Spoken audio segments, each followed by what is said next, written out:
Hello दोस्तों, नमस्कार। और मैं बाल विकास एवं शिक्षा शास्त्र का बेहतरीन प्रैक्टिस सेट लेकर के आया हूँ महत्वपूर्ण प्रश्नों के साथ। तो प्रिय साथियों, हमारे इस आप वीडियो को लास्ट तक देखा करें। तो देखते हैं पहला प्रश्न। शिक्षा मनोविज्ञान सहायक है। तो शिक्षा मनोविज्ञान किसमें सहायक है? ए होगा, बी होगा, सी होगा या फिर डी होगा। या स्वयं को समझने में, बालक को समझने में, शिक्षण गतिविधियों के समझने में, या संपूर्ण शैक्षिक प्रक्रिया। प्रिय साथियों, बताएंगे। और जिन लोगों ने अभी तक हमारा चैनल सब्सक्राइब नहीं किया है, तो प्रिय साथियों, वो हमारे चैनल को सब्सक्राइब कर लें और आप प्रतिदिन तैयारी करते रहें और बेल आइकन भी बजा दें, इसलिए कि आपको अगला वीडियो समय पर मिलता रहे। तो संपूर्ण शैक्षिक प्रक्रिया के समझने में शिक्षा मनोविज्ञान सहायक है। तो दी इज द राइट आंसर। तुम मुझे एक बालक दो, उसे मैं डॉक्टर, वकील, अध्यापक कुछ भी बना दूंगा, ये कथन है। तो ये कई बार परीक्षा में पूछा गया है ये कथन। तो ये ए होगा, बी होगा, सी होगा या फिर डी होगा, यानी थॉर्नडाइक का, ब्रूनर का, वाटसन का या फिर वुडवर्थ का। तो ये कथन किसका है साथियों? बहुत अच्छा प्रश्न है। तो ये है वाटसन का। सी इज द राइट आंसर।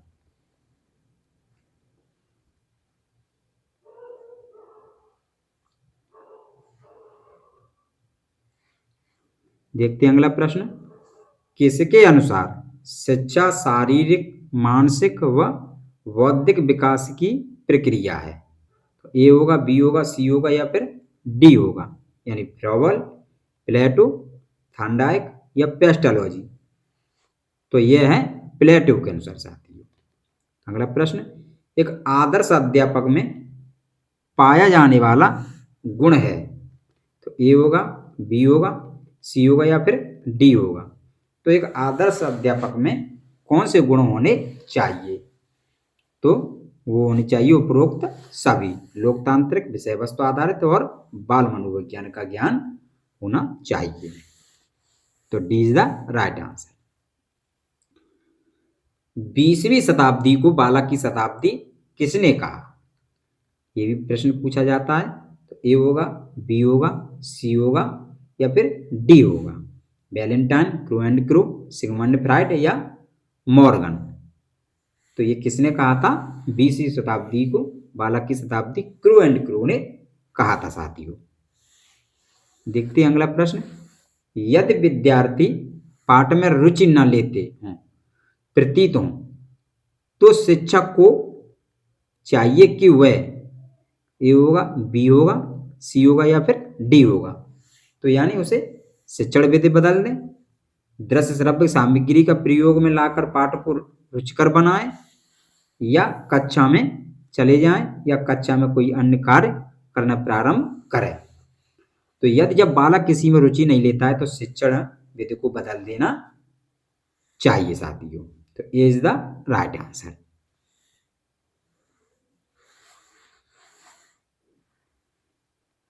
देखते हैं अगला प्रश्न अब।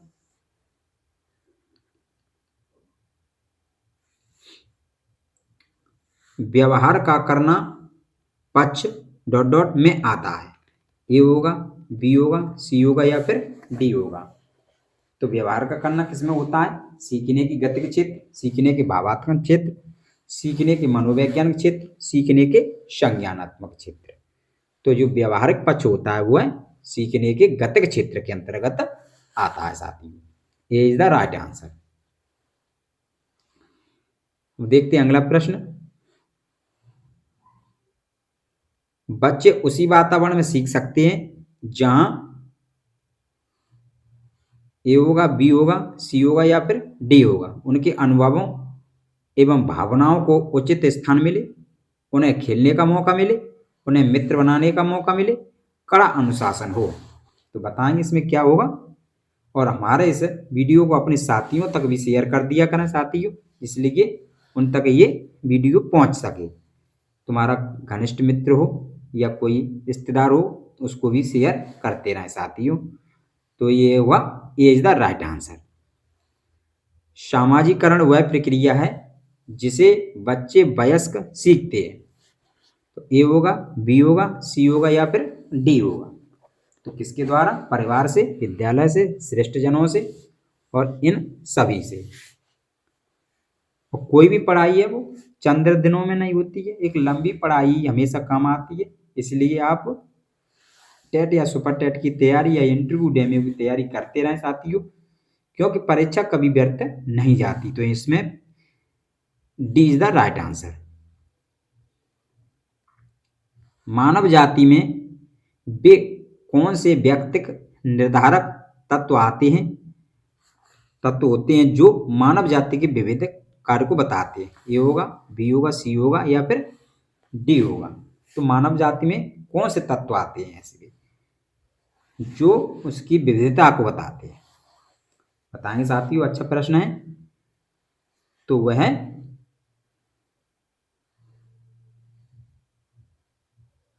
किसे और इंगित करते हैं? आनुवंशिकता व पर्यावरण की प्रतिक्रिया की तरफ। अगला प्रश्न, हार्मोनिक सिद्धांत दिया था? ए होगा, बी होगा, सी होगा या फिर डी होगा। मैकडूगल ने, कैटन ने, जॉनसन ने या फिर पियाजे ने। तो ये किसने दिया था? बहुत अच्छा प्रश्न है। हार्मोनिक सिद्धांत किसने दिया था? ये दिया था मैकडूगल ने। Is the right answer. Project विधि के प्रतिपादक हैं कौन है? ए होगा, बी होगा, सी होगा या फिर डी होगा, यानी फ्राबेल, ड्रोकेली, मॉन्टेसरी या किलपैट्टर। तो प्रोजेक्ट के जो प्रतिपादक हैं वो किलपैट्टर हैं साथियों। अगला प्रश्न, शिक्षण से अधिगम पर बल देने वाला परिवर्तन हो सकता है? ए होगा, बी होगा, सी होगा या फिर डी होगा, यानी बाल केंद्रित शिक्षा पद्धति अपनाकर, रटने को प्रोत्साहित करके, अग्र शिक्षण की तकनीक अपनाकर, परीक्षा परिणामों पर केंद्रित होकर। तो बताएं साथियों क्या होगा? ये होगा बाल केंद्रित शिक्षा पद्धति अपनाकर। Is the right answer.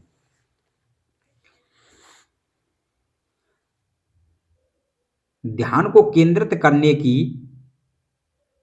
आंतरिक दशा है, क्या है वो? ए होगा, बी होगा, सी होगा या फिर डी होगा, यानी अवधि, नवीनता, रुचि या आकार। अच्छा प्रश्न है। तो वह है ध्यान को केंद्रित करने की आंतरिक दशा।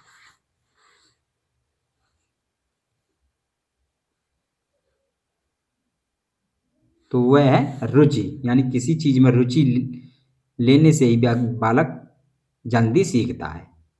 सीखने के नियम दिए थे, तो किसने दिए थे? पावलोव ने, स्किनर ने, थॉर्नडाइक ने या कोहलर ने। तो सीखने के सिद्धांत, बहुत अच्छा प्रश्न है ये। सीखने के सिद्धांत और जी पावलोव ने कुत्ता पर, स्किनर ने आप जानते होंगे, स्किनर ने भी दिए थे और थॉर्नडाइक ने भी सीखने के नियम दिए थे 5, 2। इस तरह से आप लोग देखेंगे। निम्न में से कौन सा अंतर्दृष्टि द्वारा सीखने की व्याख्या करता है? मनोविश्लेषण या तो ये सीखता है गेस्टाल्टवाद को। गेस्टाल्टवाद है वह अंतर्दृष्टि के इंगित करता है। सीखना है, ए होगा, बी होगा, सी होगा या फिर डी होगा। सीखना क्या है? व्यवहार में परिवर्तन, अनुभव तथा अभ्यास का परिणाम, व्यवहार में अपेक्षाकृत स्थायी परिवर्तन या उपरोक्त सभी। सीखना ही कहते हैं, यानी उपरोक्त इसमें सभी। व्यवहार में परिवर्तन भी आता है, अनुभव भी होना चाहिए और स्थायी परिवर्तन भी होनी चाहिए। तो ये D is the right answer इसका। अब देखते हैं अगला प्रश्न।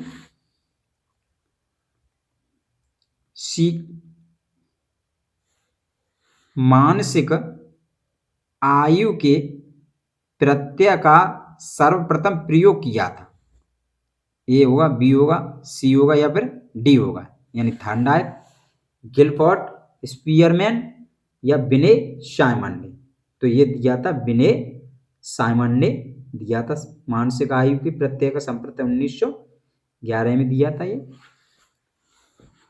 अगला देखते प्रश्न, शिक्षा मनोविज्ञान शैक्षणिक विकास का क्रमिक अध्ययन है, ये कथन किसका है साथियों? तो ए होगा, बी होगा, सी होगा या फिर डी होगा। तो जो Crow and Crow, Stephen Skinner या कॉल्सनैक, शिक्षा मनोविज्ञान, तो ये स्टीफन ने दिया था साथियों। अगला प्रश्न, विनय सामान्य परीक्षण द्वारा मापन किया जाता है, ये होगा, बी होगा, सी होगा या फिर डी होगा। सामान्य बुद्धि का, विशिष्ट बुद्धि का, अभिव्यक्ति का या अभिक्षमता का। तो ये जो विनय साइमन जो परीक्षण है ये है देता है सामान्य बुद्धि परीक्षण।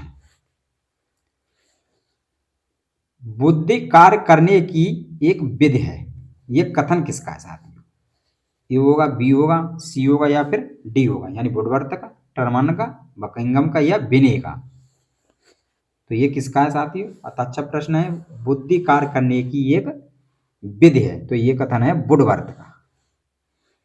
प्रबलन का सिद्धांत के प्रतिपादक हैं, ए होगा, बी होगा, सी होगा या फिर डी होगा, यानी स्किनर, पावलोव, सीएल हल या वर्दीमर। तो ये जो प्रबलन का सिद्धांत दिया था वो बहुत ही अच्छा प्रश्न, कई बार परीक्षा में पूछा गया है। सीएल हल के द्वारा ये दिया गया था। वाणी दोष नहीं है, तो किसका दोष नहीं है? ए होगा, बी होगा, सी होगा या डी होगा, यानी ध्वनि परिवर्तन एवं अस्पष्ट उच्चारण, धीमी या तेज गति से बोलना, हकलाना या तुतलाना या तीव्र अस्पष्ट वाणी।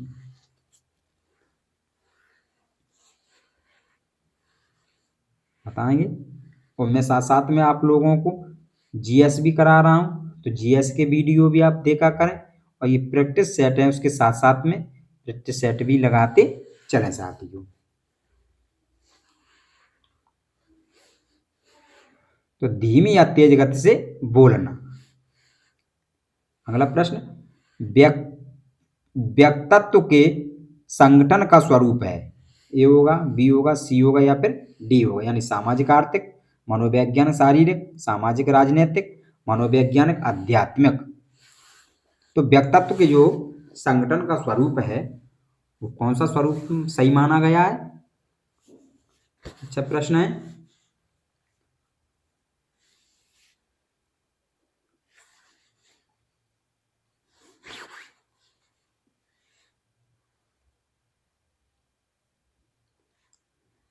तो ये है मनोवैज्ञानिक शारीरिक संगठन।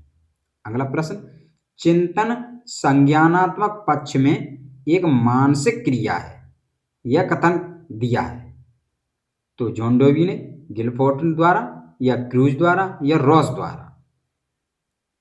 चिंतन संज्ञानात्मक पक्ष में एक मानसिक क्रिया है, तो चिंतन वाला जो है ये दिया था रॉस द्वारा साथियों। अगला प्रश्न, निम्नलिखित में से कौन सी अच्छे प्रश्नों की विशेषता नहीं है? ए होगा, बी होगा, सी होगा या फिर डी होगा, यानी प्रश्नों का स्पष्ट होना, प्रश्नों की निश्चितता नहीं होना, प्रश्नों का विशिष्ट होना, प्रश्नों का सौद्देश्य होना। अच्छे प्रश्नों की विशेषता नहीं पूछा गया, वो नहीं होनी चाहिए। तो इसको आप लोग नहीं को भी आप जरूर ध्यान में रखा करें परीक्षा देते समय। बहुत से लोग इसमें नहीं ध्यान दे पाते और अक्सर करके उनका ये प्रश्न ऐसे गलत हो जाता है। तो ये है प्रश्नों की अनिश्चितता नहीं होना, B is the right answer. वह कारक जो व्यक्ति को कार्य करने के लिए उत्साह बढ़ाता है या घटाता है उसे कहते हैं। तो अधिगम, अवधारणा, अभिप्रेरणा या कोई नहीं।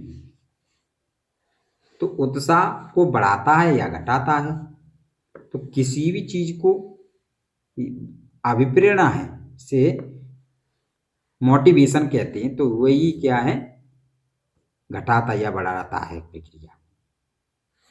देखते हैं अगला प्रश्न, बालक की जिज्ञासा को किया जाना चाहिए, यानी बालक क्या किया जाए, दमन, शांत, उत्तेजित या सक्रिय। तो क्या किया जाना चाहिए बताएंगे साथियों? जिज्ञासा को कभी भी किया जाना चाहिए, क्या हो सकता है आपके अनुसार?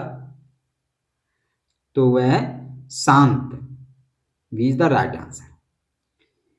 विकास प्रारंभ होता है शिशावस्था से, बाल्यावस्था से, किशोरावस्था से या गर्भावस्था से? तो ये अच्छा प्रश्न है। तो जो विकास है वो बालक के गर्भ से ही, यानी माँ के गर्भ से ही प्रारंभ हो जाता है साथियों, क्योंकि जब से भ्रूण बनता है तभी से विकास प्रारंभ हो जाता है साथियों। अगला प्रश्न, विकास केवल एक ओर न होकर चारों ओर से होता है, यह सिद्धांत है।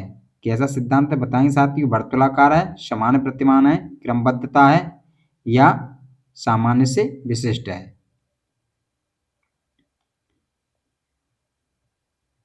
तो यह है वर्तुलाकार। इसी के साथ धन्यवाद।